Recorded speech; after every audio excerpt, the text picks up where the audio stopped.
Hi hello എല്ലാവർക്കും नमस्कार good morning. अभी सांभर बनाने के लिए सांभर बनाने सोच रहे हैं। अभी देखो दाल पका के रखा। दाल दाल चाहिए बनाने के लिए, सांभर बनाने के लिए। अभी ये दाल के लिए इतना, सांभर के लिए इतना सब्जी काट के रखा। अभी मैं ഹിന്ദിയിൽ എന്താ പറഞ്ഞു വെച്ചിട്ടുണ്ടല്ലോ, ഹിന്ദിയിൽ കാരണം ഞാൻ കുറച്ച് പേരിൽ സബ്സ്ക്രൈബ് ചെയ്തിട്ടുണ്ട്, മോൻ്റെ കൂട്ടുകാരന്മാരെല്ലാം സബ്സ്ക്രൈബ് ചെയ്തിട്ടുണ്ട്. അപ്പോൾ അവരെല്ലാം പറയുന്ന നിൻ്റെ അമ്മ ഹിന്ദിയിൽ പറയുന്നൊന്നും മനസ്സിലാവുന്നില്ലല്ലോ എന്ന്. അതുകൊണ്ടാണ് അല്ല, ഈ മലയാളത്തിൽ പറഞ്ഞൊന്നും മനസ്സിലാവുന്നില്ല, അതുകൊണ്ട് ഏറ്റവും ഹിന്ദിയിൽ പറയുന്നത് കേട്ടോ. അപ്പോൾ ഇവിടെയുള്ള ജോലി ചെയ്യുന്നവരും ഇവിടെയുള്ള അടുത്തുള്ളവരെല്ലാം ഇവിടെ ബിൽഡിങ്ങിലെല്ലാം കൂട്ടർ കുറച്ച് സബ്സ്ക്രൈബ് ചെയ്തിട്ടുണ്ട്. അപ്പോൾ അവർക്കൊന്നും മലയാളം മനസ്സിലാവാത്തത് കൊണ്ടാണ് ഞാൻ ചിലത് ഹിന്ദിയിൽ പറയുന്നത്. ഓക്കെ, അതുകൊണ്ട് ആർക്കൊന്നും തോന്നരുത് കേട്ടോ, ഹിന്ദിയിലും പറയുന്നു മലയാളത്തിലും പറഞ്ഞൊന്നും തോന്നരുത്. അപ്പോൾ ഇത് ബോംബെയിലാണെന്നല്ലോ ഞാൻ താമസിക്കുന്നത്. അപ്പോൾ ഇവിടെയുള്ളവർ കുറച്ച് സബ്സ്ക്രൈബ് ചെയ്തിട്ടുണ്ട്, അതുകൊണ്ടാണ് കേട്ടോ. അപ്പോൾ ഞാനിതാ സാമ്പാർ വെക്കാൻ വേണ്ടിയിട്ട് വറുത്തരച്ചിട്ടാണ് സാമ്പാർ വെക്കുന്നത്. അപ്പോൾ വറുത്തരക്കാൻ വേണ്ടിയിട്ടുള്ള इधर देखो, आज सांभर के लिए बना रहे, फ्राई करना चाहिए पहले सब। ये सांभर के लिए सब्जी सब काट के रखा, भिंडी सब है। अब इसको जिस थोड़ा अभी भिंडी पहले करेंगे। तो सांभर के लिए भिंडी डालता था ना, थोड़ा चिपकता है ना, इसको जो थोड़ा इसका फ्राई करते। सांभറിൽ നിന്ന് വെണ്ടയ്ക്കാണല്ലോ, അപ്പോൾ നമ്മൾ വറക്കുന്നതിന് മുന്നേ ഒന്ന് വാട്ടിയെടുത്തേക്കാൻ വെച്ചാണ് കേട്ടോ. ये छोटा कांदा अपन सांभर में डालते हैं ना, वो थोड़ा गर्म करके लेते हैं। भिंडी अभी ये करके रखा है ना, थोड़ा सा तेल में ये करके रखा, वही तेल में वही कढ़ाई में बीच നമ്മൾ കൊച്ചുള്ളിയില്ലേ, നമ്മൾ സാമ്പാറിലിടുമ്പോൾ നമ്മളൊന്ന് എണ്ണയിലൊന്ന് വാട്ടിയിട്ട് ഇടുന്നതിന് നല്ല ടേസ്റ്റാണ്. छोटा कांदा फ्राई करके लिया, देखो ये ऐसा गरम करके लिया, ഫ്രൈ ചെയ്തിട്ട് വഴറ്റിയിട്ട് എടുത്തിട്ടുണ്ട്. അതുപോലെ വെണ്ടയ്ക്ക് വഴറ്റിയെടുത്തു. ഇനി നമുക്ക് ആ ചീനിച്ചട്ടിയിൽ തന്നെ നമുക്ക് ഇനിയിപ്പോൾ ഉലുവ ഇടാം.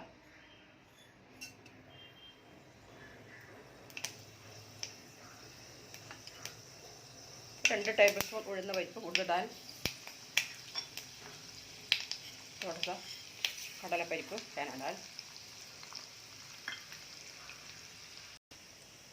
3 ടേബിൾ സ്പൂൺ ധനിയ, 3 ടേബിൾ സ്പൂൺ മുളകിട്ടുണ്ട്, പിന്നെ മല്ലി ഇട്ടിട്ടുണ്ട് കേട്ടോ.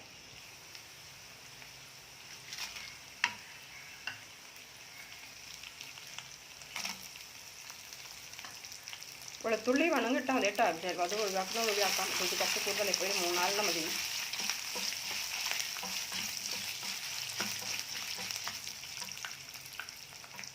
ചെറിയ ഉള്ളി, ജീരകം,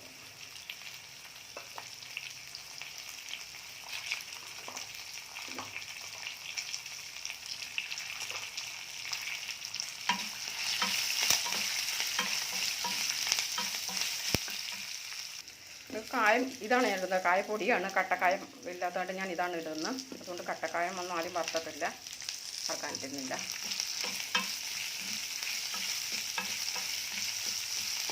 നമുക്ക് തേങ്ങയില്ല.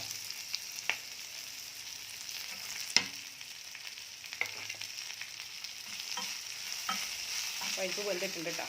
ദാൽ പകയ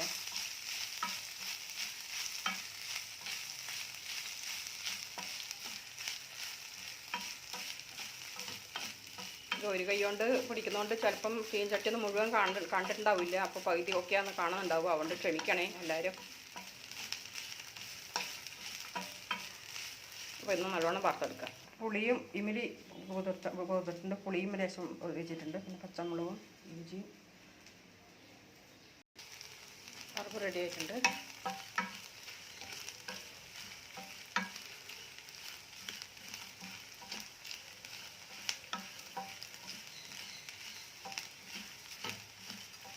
വെളുത്തുള്ളി ചിലവർ എടുക്കാറില്ല വറുക്കുമ്പോൾ, അപ്പോൾ നമ്മൾക്കത് ഒഴിവാക്കുന്ന കൊണ്ട് വേണ്ട ഒഴിവാക്കാമെന്നാണ് കേട്ടോ.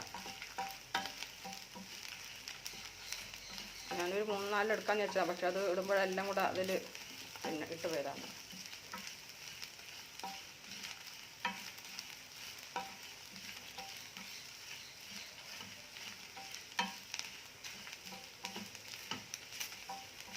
ആയി, പിന്നെ ആയിക്കഴിഞ്ഞാൽ കരിഞ്ഞു പോകും. ഓഫ് ചെയ്തു. ചീൻചട്ടി നമ്മൾ സ്റ്റൗ ഓഫ് ചെയ്ത് കഴിഞ്ഞാലും ഒരു മിനിറ്റ് തിളക്കണം, കാരണം ചീൻചട്ടി ചൂടുണ്ടല്ലോ.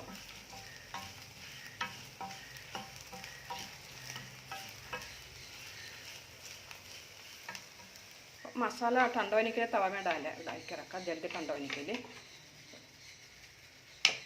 ഇത് തണിയുമ്പോഴേക്ക് നമുക്ക് അപ്പോൾ ഇതിൽ വേവിക്കാൻ വെക്കാം. എന്നാൽ വറവ് തണിയുമ്പോഴേക്ക് പിന്നെ അരക്കാനാകുമ്പോഴേക്കും നമുക്കൊന്ന് പുളിവെള്ളത്തിൽ ഇത് വേവട്ടെന്നാൽ, കാരണം സാമ്പാറിൻ്റെ കഷ്ണം പുളിവെള്ളത്തിലാണല്ലോ വേവേണ്ടത്. അപ്പോൾ ഇത് വേവിച്ചെടുക്കാം. ഇതെല്ലാം കൂടി ഒന്ന് വേവട്ടെ. കുറച്ച് ഉപ്പ് ഇട്ട് കൊടുക്കാം, ഇഞ്ചിയും പച്ചമുളകും ഇട്ട് കൊടുക്കാം. ഇതെല്ലാം കൂടി ഒന്ന് വേവട്ടെ. ഇത് തണിയുമ്പോഴേക്ക് അതൊന്ന് കുറച്ച് വേവുമല്ലോ, അതുകൊണ്ടാണ്. കുറച്ച് മഞ്ഞൾപ്പൊടി ഇട്ട് കൊടുക്കാം.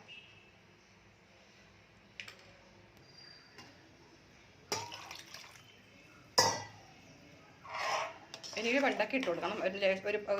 ഒരു പകുതി വേകുമ്പോഴേക്കും വെണ്ടയ്ക്ക ഇട്ട് കൊടുക്കാം. വെണ്ടയ്ക്ക നമ്മളിവിടെ പഴയിട്ട് വെച്ചിട്ടുണ്ടല്ലോ ആദ്യം എണ്ണയിൽ അടച്ച് വെച്ചിട്ടുണ്ട്. കഷ്ണം പകുതി വന്നിട്ടുണ്ട്. ഹാഫ് ബോയിൽ നോക്കിയാൽ അവ വേണ്ടി ഇടാത്തെ വെണ്ടയ്ക്ക ഇടാം.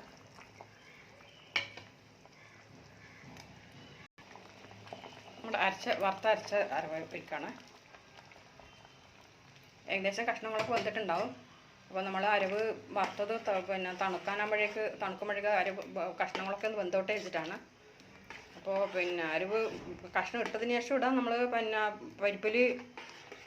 പരിപ്പിൽ തന്നെ നമ്മൾ അരച്ച മസാല ഒഴിച്ചിട്ടും പിന്നെ പച്ചക്കറിയൊക്കെ ഇട്ടിട്ട് വെക്കാം. അത് നമ്മളെ സൗകര്യം പോലെ ചെയ്യാം. കുറച്ചുകൊണ്ട് വെള്ളയിക്കാം. മസാല അരച്ച അരപ്പെല്ലാം ചേർത്തിട്ടുണ്ട്. ഇനി ഒന്നും കൂടെ തിളച്ചാൽ മതി. ഉപ്പും പുളിയും എരിവും ഒക്കെ പാകമായിട്ടുള്ളത് ഇതൊന്നും കൂടെ തിളപ്പിച്ചെടുക്കാം. ആ അരവൊക്കെ ഒന്ന് വേവാൻ വേണ്ടിയിട്ട്. കരിവേപ്പില ഇടാം. സാമ്പാർ റെഡിയായി. അപ്പിനെ വറക്കാൻ വേണ്ടി കടുക്,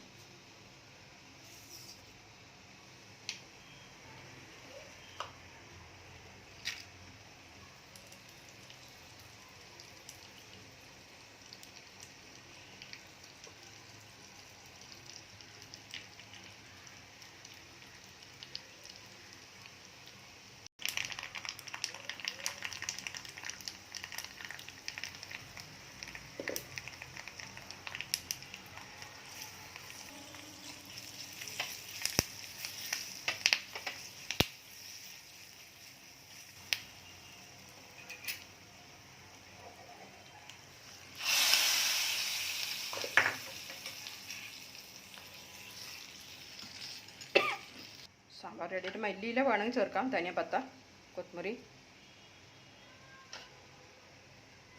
സാമ്പാർ റെഡി ആയിട്ടുണ്ട്.